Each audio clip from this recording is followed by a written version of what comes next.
I'm Phil with Downriver Equipment, based out of Denver, Colorado. We specialize in custom raft equipment, as well as anything to get you on your river trip. Today we're going to talk about how you pick the right size oars for the boat that you're rowing, as well as positioning the oar stops in the correct spot. So there's a lot of personal preference when it comes to picking your oar length, but there is a rule of thirds that we use to get started with it. And basically the way that works is you want about a third of the oar length inside of the oar lock in this position, and about 2/3 of the oar length including the blade from the oar lock down to the tip of the blade. The first step is to measure the distance between your oar locks. For this example, I've got 67 inches. So when deciding on a final oar length, a couple of things come into play. One is, are you mostly going to be spending your time on very low volume technical rivers, or are you going to be spending more of your time on higher volume rivers? Most of the time, if you're going on lower volume rivers, having a shorter oar length is helpful. And then vice versa, if you're going on higher volume type rivers, a longer oar length is helpful. In this case, I think we're going to stick with the 9-foot oar.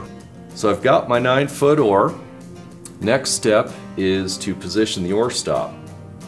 I'm going to do that by taking our oar lock to oar lock dimension, which is 67 inches. I'm going to divide that by 2. That gives me 33.5. I'm going to take 1 inch off of that to give myself some clearance between my hands when they're near each other in the boat. So that gives me 32.5 inches.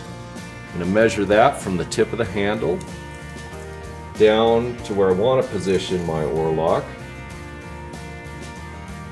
and I'm going to mark that with a grease pencil. So now we're going to position our oar stop in the spot that we marked earlier.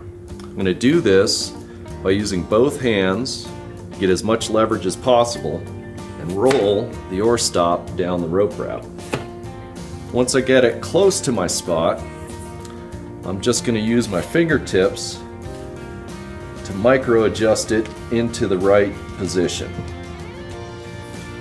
Like so. Alright, the final step is to get everything lined out and do a quick dry run to make sure all your measurements worked out. I like to do this by positioning the oars in the oar locks,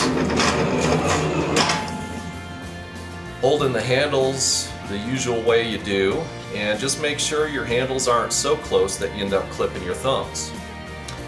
Do a few go strokes just to make sure everything feels comfortable, and you're all set to go.